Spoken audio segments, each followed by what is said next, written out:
بسم اللہ الرحمن الرحیم بسم اللہ الرحمن الرحیم برہان الصدیقین ایک اہم دلیل توحید پر منکرین توحید کی رد میں برہان الصدیقین ہمارے علماء علم کلام نے توحید پر یہ دلیل دی ہے اور اس دلیل کو نام دیا ہے برہان الصدیقین کا۔ توجہ فرمانی ہے انشاءاللہ۔ یہ برہان، یہ دلیل اس بات توحید کے لیے اس انداز میں ہے کہ خود وجود کو دلیل بناتے ہیں اس بات توحید کے لیے۔ توجہ کرنی ہوگی تب بات سمجھ میں آئے گی۔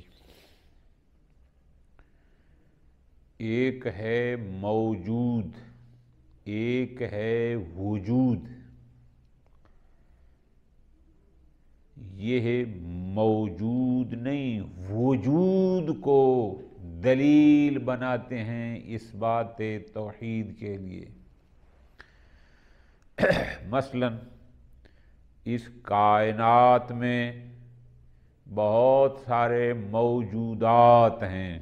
آسمان موجود ہے، زمین موجود ہے، پانی موجود ہے، انسان موجود ہیں۔ بات موجودات کی نہیں بلکہ وجود جس سے یہ موجود ہیں، اس وجود کو دلیل بناتے ہیں اس بات توحید کے لیے۔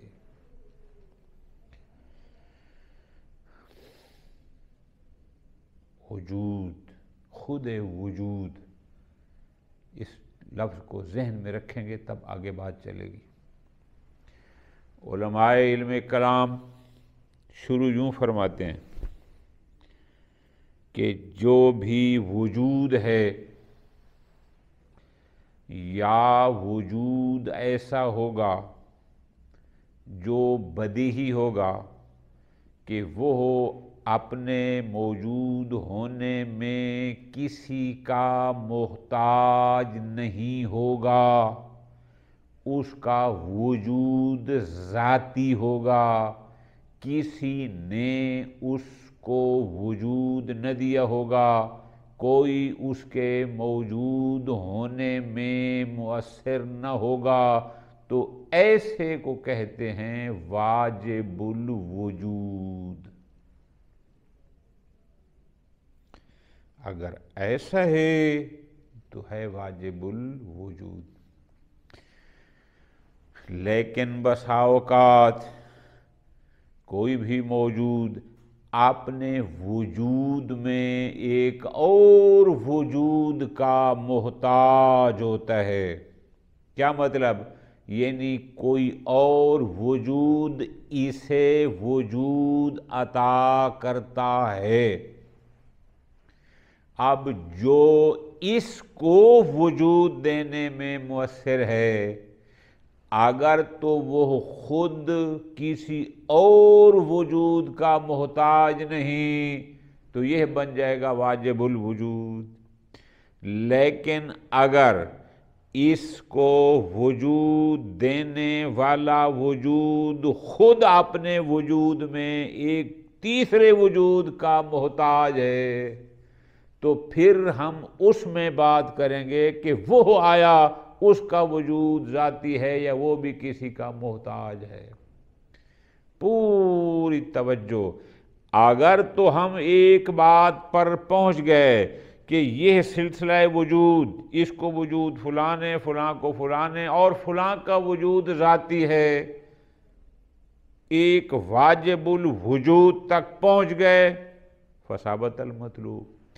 لیکن اگر ایسا نہ ہوا اور ہر وجود کے لیے ایک مؤثر کی ضرورت، پھر ہم کہیں گے اس مؤثر اپنے وجود میں وہ کیا ہے، واجب ہے یا اس کو کسی کی ضرورت ہے، اور اگر وہ بھی محتاج ہے تو پھر ہم اس کو جس نے وجود دیا پھر اس میں بات تسلسلہ۔ منطق میں آپ پڑھ چکے ہیں کہ جہاں دور باطل ہے وہاں تسلسل بھی باطل ہے۔ تسلسل یعنی ایسا سلسلہ کہ جو ختم ہونے والا نہ ہو، اور جب لازم باطل ہو ملزوم بھی باطل ہوتا ہے۔ لازم کیا ہے؟ تسلسل کا لازم آنا۔ تسلسل باطل، تو تسلسل کیوں لازم آیا؟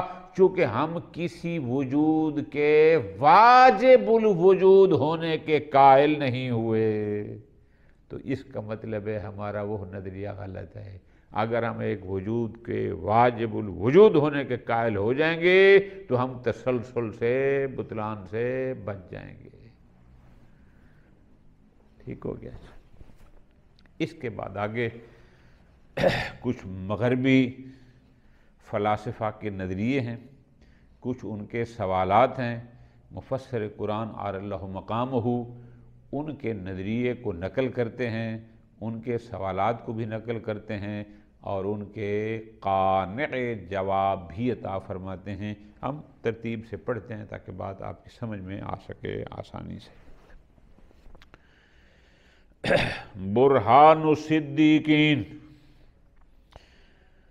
برہان الصدیقین عبارت عن عدم توسط شیء من المخلوقات، یعنی اس بات توحید کے لیے ہم کسی مخلوق کا سہارا نہیں لے رہے، کسی مخلوق کے ذریعے ہم اس کو نہیں لے رہے، بلکہ یہ ایک اور طریقہ استدلال ہے جس کو انہوں نے نام دیا ہے برہان الصدیقین کا۔ اچھا وہ کیا ہے جی؟ وہ یہ ہے کہ الاستدلال من اصل الوجود، توحید پر دلیل قائم کرنا اصل وجود سے، مخلوقات کی بات نہیں ہے، اصل وجود۔ اچھا وہ طریقہ کیا ہے؟ دلیل کس طرح قائم کرتے ہیں ہمارے علماء علم کلام؟ وہ یوں کرتے ہیں، وہ فرماتے ہیں ان الوجود لا یخرج من حالین، جو اصل وجود ہے جس کی وجہ سے موجودات ہیں، وہ وجود دو حالتوں سے خالی نہیں۔ اما ان یکون الوجود ضروریہ، یا وہ وجود بدیہی ہوگا کہ غیر محتاج الی وجود آخر، جو کسی اور وجود کا محتاج نہیں ہوگا، اس کے وجود میں کوئی اور وجود مؤثر نہیں ہوگا۔ اگر ایسا ہے تو اسے کہتے ہیں واجب الوجود۔ ٹھیک ہو گیا؟ وَإِمَّا أَن يَكُونَ وُجُودُهُ مَأْخُوذًا مِّن وُجُودٍ آخر، یا اس وجود کو کسی اور وجود سے لیا گیا ہوگا، یعنی اس وجود کو وجود دینے والا کوئی اور وجود ہے۔ وَهَذَا الْآخَرُ، تو پھر وہ جو اور وجود ہے جس نے اس کو وجود دیا، ہم اس میں بات کریں گے۔ اما نظیرہ فی الحاجت الی آخر، یا وہ بھی اس کی طرح کسی اور وجود کا محتاج ہے۔ فیلزم ان وجودہ ماخوذ من ثالث، تو لازم آئے گا پھر ایک تیسرا وجود ہونا چاہیے کہ جو اس کو وجود دے اور یہ پھر اس کو دے۔ وَهَكَذَا يَتَسَلْسَلْ، اب ہم پیچھے چلتے جائیں گے، اگر تو کہیں رک گیا کہ اس وجود کا منبع وہ واجب الوجود ہے، والسلام، بات ختم ہو گئی۔ لیکن اگر ایسا نہ ہوا تو ہر وجود کو وجود دینے والے وجود کے بارے میں ہم سوال کریں گے کہ پھر اس کا مؤثر کون ہے۔ ہَكَذَا يَتَسَلْسَلْ إِلَىٰ أَن يَنْتَهِيَ إِلَىٰ موجود غنی بذات۔ بہرحال اسی طرح ہم ترتیب سے پیچھے چلتے جائیں گے جب تک کہ مسئلہ واجب الوجود تک منتہی نہ ہو۔ اگر منتہی ہو گیا فابہا فثابت المطلوب، اگر نہ ہوا تسلسل لازم آئے گا، اور جیسے دور باطل ہے تسلسل بھی باطل ہے۔ ٹھیک ہو گیا۔ ذکر الشیخ الطوسی فی کشف المراد ھذا الدلیل کما یلی، شیخ طوسی رحمۃ اللہ علیہ نے کشف المراد شرح تجرید الاعتقاد، وہاں پر انہوں نے اس دلیل کو یوں بیان فرمایا، دلیل یہی ہے، تھوڑی سی الفاظ کی تعبیر میں فرق ہے۔ فرماتے ہیں اِنَّا ہُنَا مَوْجُودًا بِالضَّرُورَةِ، ہمارے پاس ظاہر بدیہیات میں سے ہے کہ موجودات ہیں، بدیہی ہے۔ فَإِنْ كَانَ وَاجِبًا، اگر تو وہ واجب الوجود ہے، فَهُوَ الْمَطْلُوب، ٹھیک ہو گیا، ختم۔ وَإِنْ كَانَ مُمْكِنًا، اور اگر وہ ممکن الوجود ہے، واجب الوجود نہیں، افتقر الی مؤثر دن موجود بضرورہ، تو وہ محتاج ہوگا ایک اور وجود کی طرف جو اس میں مؤثر ہو۔ ظاہر بدیہی ہے کہ کسی نے اس کو وجود دیا۔ فذالک المؤثر، اب اس موجود میں اثر کرنے والا، اس کو وجود بخشنے والا، ان کان واجبا، اگر تو وہ واجب الوجود ہے، سبحان اللہ، فہو المطلوب، وان کان ممکنہ، اور اگر وہ بھی ممکن ہے تو پھر ہم اس میں بحث کریں گے، وہاں کلا تسلسلہ، اور اس سے تسلسل لازم آتا ہے۔ بات وہی ایک ہو گئی، ٹھیک ہو گیا۔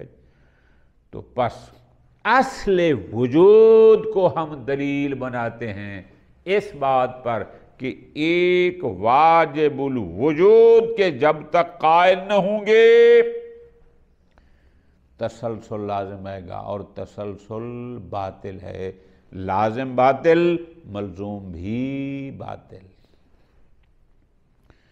لفت و نظر توجہ، یعنی خاص پوائنٹ جو ہوتا ہے، اہم نکتہ وہ یہ ہے،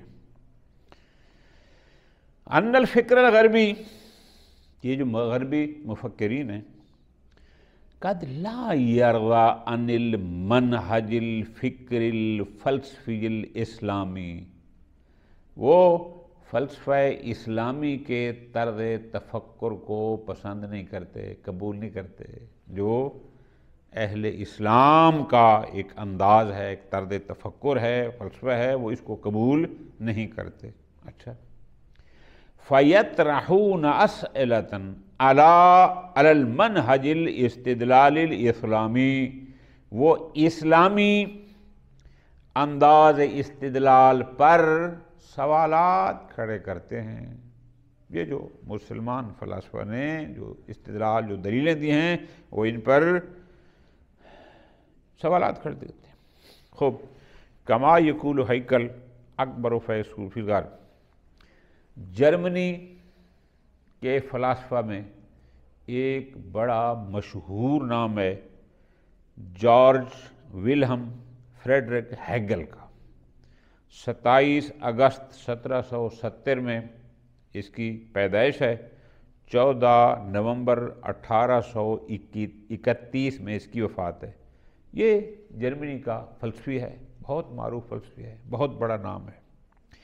اب یہ بندہ چونکہ مغربی فلسفی ہے اور طرز تفکر اسلامی کو پسند نہیں کرتے، اب اس نے ایک بات کی ہے، ہم انشاءاللہ آگے جواب دیں گے۔ وہ یہ کہتا ہے، ذرا غور کرنا، لا ينبغي ان نذهب الى طلب العلة الفاعلیة للکون، ہمیں اس کائنات کی علت فاعلیہ کی تلاش میں نہیں جانا چاہیے، یعنی ہمیں یہ تحقیق ہی نہیں کرنی چاہیے کہ اس کائنات کو وجود دینے والا کون ہے، علت فاعلیہ کیا ہے، یہاں اس طلب میں، تحقیق میں جانا ہی نہیں چاہیے۔ کیوں بھائی؟ وجہ لأن الفکر لا یرضی عن التسلسل، اس لیے کہ یہ جو فکر ہے وہ تسلسل کو قبول نہیں کرتی۔ میں نے جیسے گزارش کیا، منطق میں ہم نے بار بار پڑھا کہ دور بھی باطل ہے، تسلسل باطل ہے، تسلسل کو سوچ فکر قبول نہیں کرتی، ٹھیک۔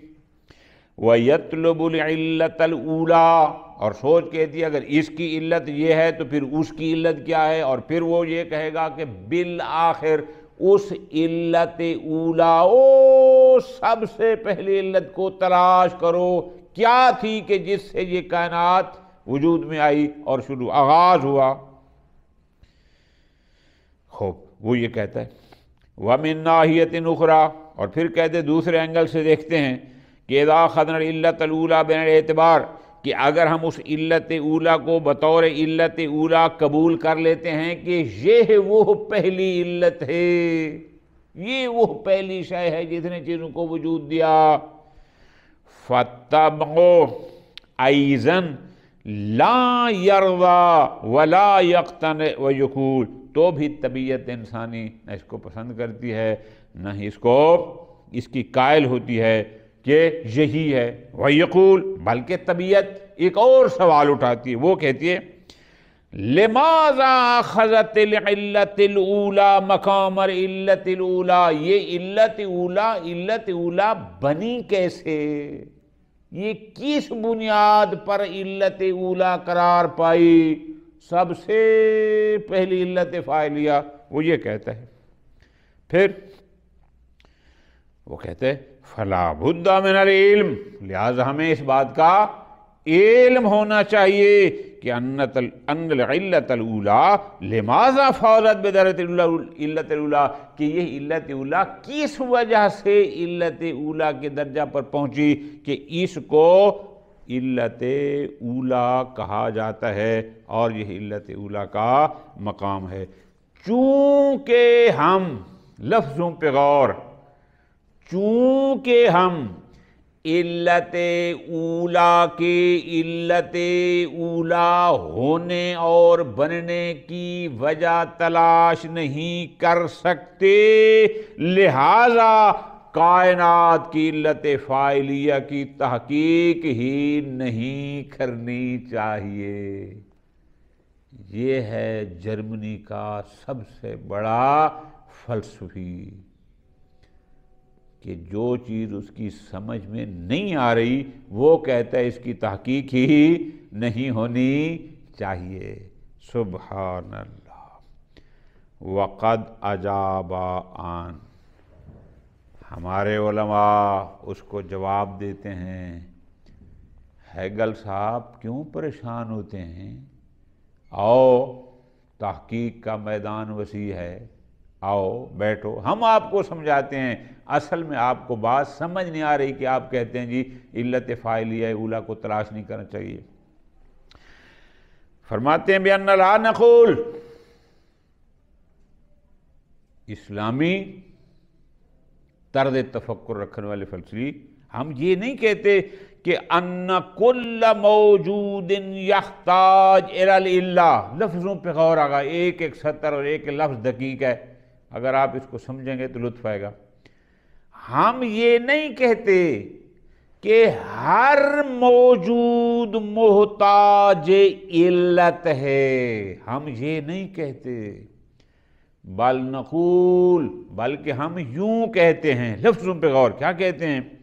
ہم کہتے ہیں ان کل موجود ناقص یحتاج الی العلہ، ہم کہتے ہیں ہر موجود ناقص محتاج علت ہے۔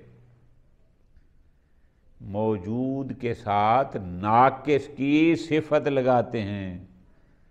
دوبارہ غور کرو، لطف آئے گا۔ مفسر قرآن کی تعبیر بہت پیاری، فرماتے ہیں ہم یہ نہیں کہتے کہ ہر موجود محتاج علت ہے، بلکہ ہم کہتے ہیں ہر موجود ناقص محتاج علت ہے، فرق ہے۔ اما العلت الاولیٰ، وہ جو علت اولیٰ ہے، او پہلی جس نے ہر شے کو وجود بخشا، لیست محتاجتاً الی العلہ، وہ محتاج علت نہیں ہے، لیکن لا لأجل الاستثناء، اس لیے نہیں کہ ہم کسی مستثنا سے اس کا استثناء کرتے ہیں کہ باقی ساری علل کو علت کی ضرورت ہے لیکن علت اولا کو نہیں ہے، ہم یوں استثناء نہیں کرتے، یا بلکہ اس لیے ہم کہتے ہیں کہ علت اولا کو محتاج علت نہیں ہے لأجل ان وجودہ کامل، اس لیے کہتے ہیں کہ اس کا وجود کامل ہے، غیر ناقص، وہ ناقص نہیں ہے۔ ہم وجود ناقص کو محتاج علت قرار دیتے ہیں، ہر موجود کو محتاج علت قرار نہیں دیتے۔ سبحان اللہ۔ آپ اس نقطے پر جائیں گے ہیکل صاحب، پھر آپ کو بات سمجھ آ جائے گی۔ اما قولہم، پھر دوسرا سوال انہوں نے اٹھایا تھا کہ لماذا آخرت علت الاولی مکان علت الاولی من بین سائر الموجودات، کہ موجودات تو غیر محصور ہیں، گنے بھی نہیں جا سکتے، لیکن ان میں سے فقط علت اولی ہی علت اولی کیوں قرار پئی، صرف ایک کو علت اولی کیوں کہتے ہیں، باقیوں کو کیوں نہیں کہتے؟ فجوابہ، اس کا جواب یہ ہے، لفظوں پہ غور، وہ یہ ہے کہ ان وجوب وجود ہی عبارت عن عین ذات ہی، اللہ اکبر، لوت، کہ ہم کہتے ہیں کہ وہ واجب الوجود ہے۔ واجب الوجود کا مطلب یہ ہوتا ہے کہ وجود عین ذات ہے، وَلَيْسَ مِنْ خارج ذَاتِهِ، وجود اس کی ذات سے ہٹ کر کوئی شے نہیں ہے۔ عین ذات ہونا اور شے ہے، خارج ذات ہونا اور شے ہے۔ ہم کہتے ہیں کہ واجب وجود میں وجود عین ذات ہے، وَذَاتُ الْكَامِلِ، اور جو ذات کامل ہو، ناقص نہ ہو، جو کامل ہو، لا يسأل عن سبب وعلت لکمالہ، اس کے کمال کی علت اور سبب کے بارے میں سوال نہیں کیے جاتے، چونکہ وہ اس کی عین ذات ہوتی ہے۔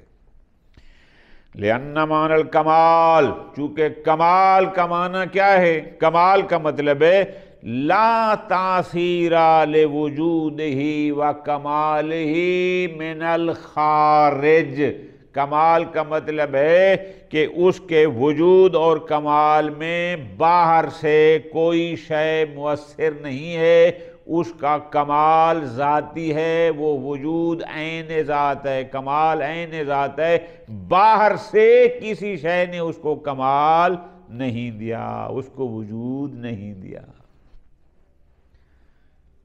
ٹھیک ہو گیا؟ خوب،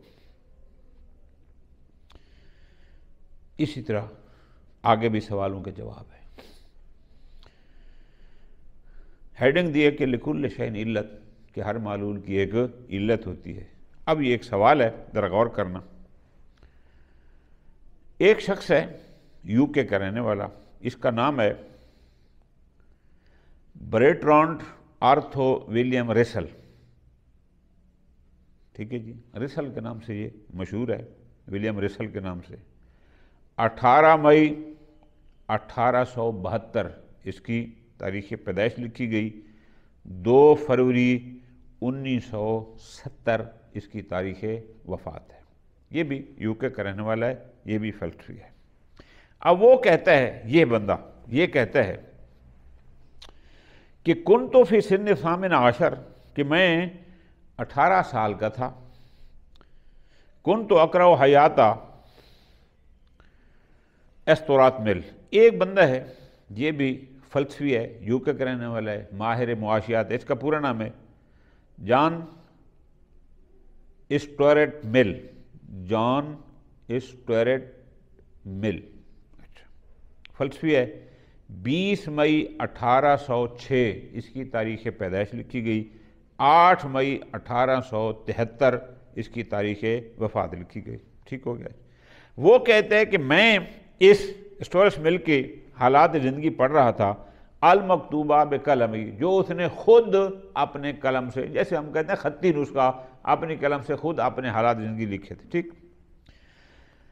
جلبت انتباہی جملہ لمل، اس اسٹوڈنٹ مل نے ایک جملہ اپنے زندگی نامے میں لکھا جس نے میری توجہ اپنی طرف جذب کی کہ مجھے وہ جملہ چبھا، جیسے کہتے ہیں نا جملہ لگ گیا، چبھ گیا، میرے دل میں بیٹھ گیا. اچھا. یقول فیہا، وہ اپنے اس حیات زندگی نامہ میں لکھتا ہے، لم یجبنی ابی علی سوالی اذا کا، کہ اس وقت میرے باپ نے میرے سوال کا جواب نہیں دیا. اچھا. وہ سوال کیا تھا؟ وہ سوال یہ تھا کہ من الذی خلقنی، مجھے کس نے خالق کیا؟ میں نے اپنے خالق کے بارے میں سوال کیا، میرے باپ نے اس کا جواب نہ دیا.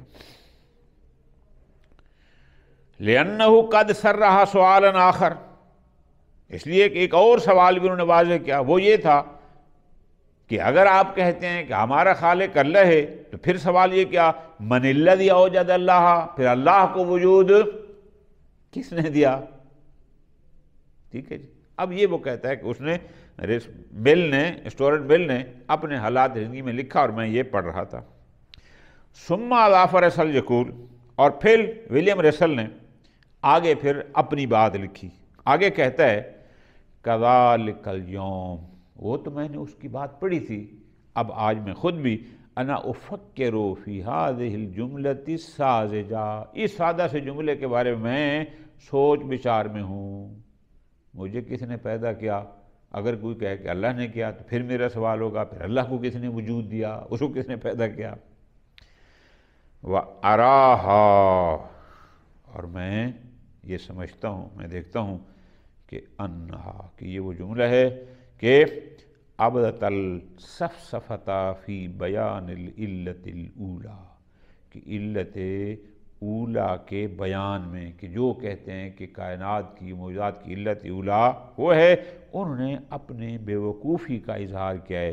سفسطائی یہ بھی ایک طبقہ ہے بے وقوفوں کا جو ان بدیہیات کا منکر ہے. خوب، جو یہ کہتا ہے کہ یہ جو کچھ نظر آتے ہیں یہ حقیقت نہیں ہے. بہرحال یہ ایک علیحدہ موضوع ہے. وہ کہتے ہیں فَكَمَا أَنَّ لِكُلِّ شَيْءٍ عِلَّةً وَسَبَبًا، جیسے ہر شے کی کوئی علت اور سبب ہے، ہر معلول کی علت ہے، ہر مسبب کا سبب ہے. لا بد لوجود اللہ ایضا من علہ و دلیل، تو اللہ کے لیے بھی کوئی علت سبب دلیل ہونی چاہیے. ولو امکن لشیء ان یکون بلا علہ، اور اگر کسی شے کے لیے یہ ممکن ہو کہ وہ بغیر علت کے، یعنی خود ہو اور اس کی کوئی علت نہ ہو، لامکن ذالک، تو ممکن ہے کہ وہ بغیر علت والی شے اللہ ہو، او العالم، یا یہ عالم ہو. یعنی عالم بھی بغیر علت کے ہو سکتا ہے جیسے اللہ بغیر علت کے ہو سکتا ہے. پھر آپ یہ کہتے ہیں کہ صرف اللہ بغیر علت کے ہے، یہ عالم بھی ہو سکتا ہے.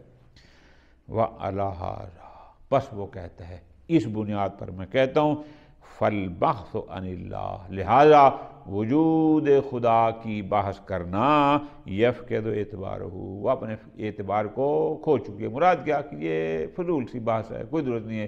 اگر اللہ بغیر علت اور مؤثر کے ہو سکتا ہے تو پھر یہ عالم بھی بغیر علت کے ہو سکتا ہے. خوب، یہ اس کا نظریہ. الجواب، ہم اس کو یہ جواب دیتے ہیں. اب جواب سمجھنا، جواب یہ ہے نحن نسألهم نفس السؤال حول المادة الأولى، ہم سوال کرتے ہیں اس بندے سے، ولیم رسل سے، کہ آپ جو کہتے ہیں کہ اللہ کے لیے علت کا ہونا ضروری ہے، ہم آپ سے سوال کرتے ہیں کہ آپ کا نظریہ یہ ہے کہ یہ کائنات مادہ اولا سے خلق ہوئی. ہمارا سوال یہ ہوگا کہ اس مادہ اولا کی علت کیا ہے؟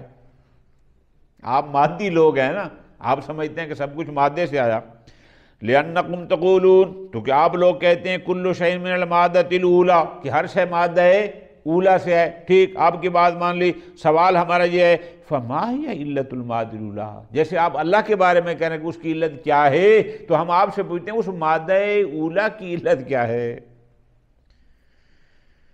لیس عندہم جواب، اس کا جواب وہ نہیں دے سکتے، الا ان یقولوا، ہاں اگر کوئی جواب ہوگا یا ہے تو وہ جواب میں کہیں گے کہ ان المادہ الاولی ازلی، کہ یہ مادہ اولا ازلی ہے، لا حاجۃ الا، اس کو علت کی ضرورت ہی ازل سے ہے، ٹھیک ہے جی، ٹھیک ہو گیا۔ نحن اوضحنا فی محلہ عدم صحت عدلیت المادۃ عند الخبراء باجمعہم، تمام محققین اس بات پر پہنچ چکے ہیں اور یہ بات مان چکے ہیں کہ مادہ ازلی نہیں ہے، ازلیت مادہ کا نظریہ صحیح نہیں ہے۔